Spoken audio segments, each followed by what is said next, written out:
नमस्कार दोस्तों, मैं पद्मजा भुवनेश्वर ब्लेसिंग टीम से। हम चर्चा कर रहे हैं तर्कम सर्जन के द्वारा लिखी गई किताब कर्म और पुनर्जन्म के 26वां चैप्टर, जिसका शीर्षक है सेल्फ रिनाउंसिएशन। इसमें अभी कुछ सवाल और जवाब दे रहे थे, सवालों के जवाब दे रहे थे। इसी श्रृंखला में कुछ और सवाल आज हम कवर करेंगे।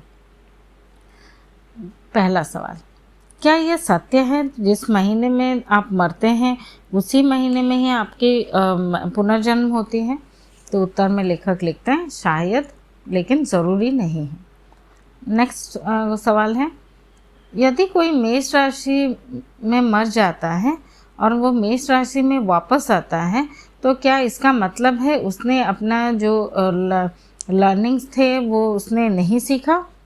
तो उत्तर में लिखते हैं लेखक, ये संभव है, लेकिन हर मामले में बहुत अलग और व्यक्तिगत विकल्प और प्रभाव होते हैं। उदाहरण के लिए विवाह इसे बदल देता है, अलग अलग बॉयफ्रेंड गर्लफ्रेंड इसे बदलते हैं। उदाहरण के लिए अगर मैं धनु राशि की किसी से शादी करता हूँ और मैं सिंह का हूँ, अब मैं प्योर सिंह नहीं हूँ, ना वो प्योर धनु है। हम मिश्रण करते हैं। सिंह के रूप में मेरा चार्ट और धनु राशि में मेरी पत्नी का चार्ट पूरी तरह से गलत है। चार्ट अब काम नहीं करते क्योंकि विभिन्न तत्वों से मिश्रण के रसायन के शास्त्र पूरी तरह से बदल जाते हैं। लेकिन हमें सावधानी बरतनी चाहिए, इसीलिए हमें सावधानी बरतनी चाहिए। अपने तत्वों को बहुत ज़्यादा ही मिलाना नहीं चाहिए। आगे जैसे आग और पानी मिले तो भाप बनती है। फिर नेक्स्ट सवाल है, क्या ये ऐसे कुछ संकेत हैं जो हमें दूसरों के तुलना से अधिक मजबूती से नियंत्रित करते हैं? तो लेखक उत्तर देते हैं हाँ, लेकिन कभी कभी सबसे कमज़ोर संकेत सबसे ज़्यादा मजबूत से ज़्यादा नियंत्रित करता है। उदाहरण के लिए आप एक माँ हैं और आपका एक छोटा बच्चा है और वो बहुत शरारती है, तो अभी नियंत्रण में कौन है? तो नेक्स्ट सवाल देते हैं, यदि जल और अग्नि में से भाप बनती है तो क्या उस शक्ति का उपयोग नहीं किया जा सकता है? उत्तर में लेखक लिखते हैं, ये इस बात पर निर्भर करता है कि आप कितने बुद्धिमान हैं या आप कितने अवेयरनेस में हैं। यदि आप घड़ी के विपरीत दिशा में यात्रा कर पा रहे हैं तो यह संभव है, लेकिन अगर आप दक्षिणावर्त यात्रा कर रहे हैं तो हो सकता है आपका उस पर नियंत्रण ना हो। ये जो सारी राशियाँ संतुलित होनी चाहिए और सामंजस्य में होनी चाहिए। सब कुछ संभव है, लेकिन इसे संभव करना चाहिए होगा, पर वो कोई कौन है? यदि किसी व्यक्ति को उगता हुआ चिन्ह का विकसित नहीं हुआ तो मतलब उसका सूर्य राशि या सन साइंस विकसित नहीं हुई है, तो वो दो विरोधी परिस्थिति में, विरोधी ऊर्जाओं में उसका जीवन एकदम मिजरेबल बन जाएगा। ज्योतिष एक विज्ञान है जो अभी तक उन्नत नहीं हुआ है। ज्योतिष यह देखता है कि आपका भौतिक शरीर कब जन्म हुआ है, आपको ये बिल्कुल भी नहीं बताता आप वास्तव में कब पैदा हुए हैं, जिसका अर्थ है आप 3rd डिग्री इनिशिएट कब बने हैं। फॉर एग्जाम्पल, यह किसी ऐसे व्यक्ति का पत्र के बारे में संबंधित करता है जिसे अभी तक उसकी अस्तित्व में नहीं है। लेकिन जब कोई ज्योतिष आपके भौतिक चार्ट को देखता है, वो केवल एक छोटा सा हिस्सा आपका वो देख पाता है या जान पाता है कि आप कौन हैं। हो सकता है कि ये आप 7वें या 11वें वर्ष में आपका सूक्ष्म रूप से आपका जन्म हुआ हो सकता है आप मानसिक रूप में 21 या 27 साल में पैदा हुए हो। प्रत्येक जन्म का एक अलग सूर्य उगता है और उसका चिन्ह होता है। इन विचारों के बारे में दक्षिण अफ्रीका में 200 ज्योतिषों के समूह में ये इन आइडियाज़ के बारे में लेखक ने बात की थी और बड़ी संख्या में लोगों ने कहा कि वो ज्योतिष छोड़ देंगे। एक महिला ने तो ये भी कहा कि मैं $700 खर्चा करके एस्ट्रोलॉजी की बुक्स खरीद किया था, अब मैं इनको सभी को बांटने वाली हूँ। लेकिन लेकिन मैंने उसे रोका और कहा ऐसा ना करें, क्योंकि ये एक अपने लिए ज्योतिष एक अद्भुत अभ्यास है, उसको करते रहना चाहिए। जो ब्रह्मांड अग्नि के एक ग्रंथ में तिब्बतीय गुरु कहते हैं कि वर्तमान ज्योतिष कुछ भी नहीं है, ये बहुत ही खूबसूरती से आगे बढ़ रहा है। किसी दिन ज्योतिष और खगोल विज्ञान मतलब एस्ट्रोलॉजी एंड एस्ट्रोनॉमी एक ही विज्ञान में, ये दोनों ही साइंस में शामिल हो जाएंगे। ज्योतिष खगोल विज्ञान की जननी है, लेकिन अभी बेटा माँ को पसंद नहीं करता। भविष्य में ज्योतिषी बहुत चतुर होंगे, वो इसे निर्धारित करने का गणना तालिक विकसित करेंगे।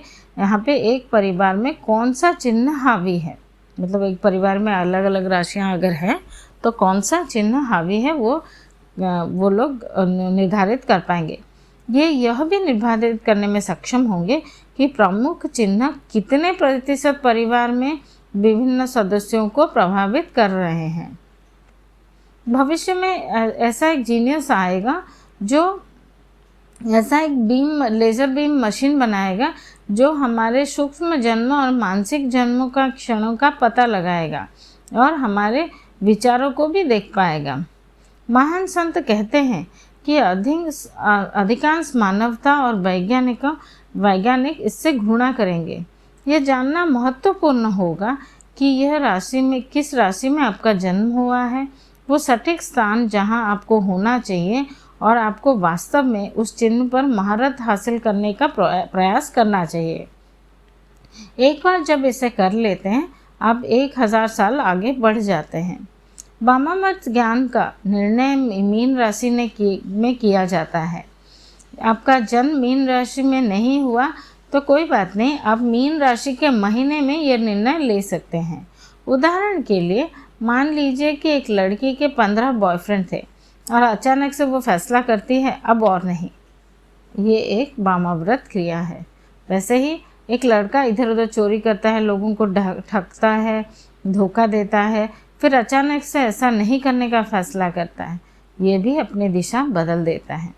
और एक व्यक्ति का भी एग्जाम्पल दे रहे हैं। वो आलसी है, कोई ध्यान अध्ययन वगैरह कुछ भी नहीं करता है। फिर एक सुबह वो जगता है और कहता है मुझे अपनी जीवन पसंद नहीं आ रहा है, मैं इसे बदलने जा रहा हूँ, और वो नया बनाने में लग पड़ता है। तो ये भी एक वामाव्रत दिशा है। मृत्यु के बाद हमारा जो कंप्यूटर होता है, आपका कंप्यूटर यह प्रिंट करता है कि आपने कितने वामाव्रत प्रयास किए। महान लोग आपकी इस प्रगति को नोट कर रहे हैं। आपको ये जो महान द ग्रेट वंस आपको देख रहे हैं, आपको परख रहे हैं, आपके ऊपर नज़र टिकी है उनकी। ये लड़की क्या कर रही है, यह आदमी क्या कर रहा है, वो कैसे कर रहा है, उसकी प्रगति आगे हो रही है या पीछे जा रहा है, इन सभी बारों में आपका ऊपर लोग आपको, वो जो महान लोग आपको देख रहे हैं। और ऐसे ही ग्रेट वन ने हमें बताया है कि हेलेना ब्लेवात्स्की अभी हिमालय में एक बहुत बड़ी गुफा में रहती है, जिसके आधुनिक उन्नत वैज्ञानिक हैं जिसके पास, और वो वहाँ पे एकदम 3000 साल अहेड हम लोगों से, जो आधुनिक विज्ञान जो हमारे 3000 साल आगे हम यूज़ करने वाले उन सिस्टम्स के साथ हेलेना ब्लेवात्स्की उस गुफा में रहती है। और गुफा से दीवारों पर छोटी छोटी छवियाँ हैं जो दर्शाती है कि कौन दीक्षा में विभिन्न चरणों में पहुंच गया है। जब कोई व्यक्ति पहली इनिशिएशन में प्रवेश करता है तो उसकी छवि दर्ज की जाती है, यह देखने के लिए कि वो अपने कैसे वो हेरफेर कर रहा है, वो लुप्त हो रहा है, वो जीवित हो रहा है, वो टिमटिमा रहा है या फिर फ्लिकरिंग हो रही है। ये छवि को देखना ब्लेवात्स्की का कर्तव्य है। फिर वो पदानुक्रम के साथ एक रिपोर्ट दर्ज करती है। जब भी कोई व्यक्ति का प्रकाश बढ़ता है तो वो उन्हें और प्रकाश भेजती है ताकि वो आदमी या वो व्यक्ति उत्साहित और प्रेरित महसूस करे। जब किसी व्यक्ति का चमक वास्तव में बढ़ जाता है तो उसकी तस्वीर को वो पदानुक्रम में ले जाती है और कहती है कि ये तीसरी लेवल के इनिशिएशन के लिए रेडी है। उसके बाद उनकी तस्वीरें उस हॉल में भेजा जाता है, दूसरे हॉल में, जहाँ पे तीसरे डिग्री के इनिशिएटिव्स के रिकॉर्ड रखा जाता है।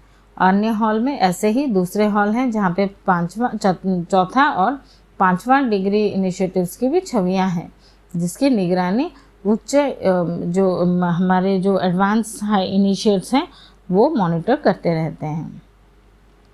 हम सोचते हैं कि हमें कोई देख नहीं रहा है या फिर कोई हमारा कुछ चीज़ें देखा नहीं जा रहा है, लेकिन एक व्यक्ति के जीवन में होने वाली हर चीज़ वहाँ दर्ज हो जाती है और हम हमेशा ही शाश्वत के प्रेजेंस में रहते हैं। वो जो एटर्नल प्रेजेंस हमेशा ही हमारे वर्ल्ड में वो देख ही रहे हैं। हमारी एवरी मिनट एवरी सेकंड कोई भी चीज़ हमारे अननोटिस नहीं जाती है। सोचिए तो फ्रेंड्स, कितना ब्यूटीफुल है ये वाला कि हमारा जो थॉट है, कोई भी अननोटिस कोई भी चीज़ जा ही नहीं रहा है। तो जब हम प्रकाश की ओर की हमारी जर्नी होती है तो हमें वो यूनिवर्स हमें प्रकाश की ओर और देता है और प्रकाश देता है कि ताकि हम और उत्साहित महसूस करें। बहुत सुंदर सिस्टम है। बोलते वक्त भी कैसा लग रहा है। ठीक है फ्रेंड्स, आज मुझे विदा दीजिए और अगला प्रकरण में हम कुछ और इसी चैप्टर का लास्ट कुछ क्वेश्चंस लेके हम आएंगे। तब तक खुश रहिए, स्वस्थ रहिए। धन्यवाद।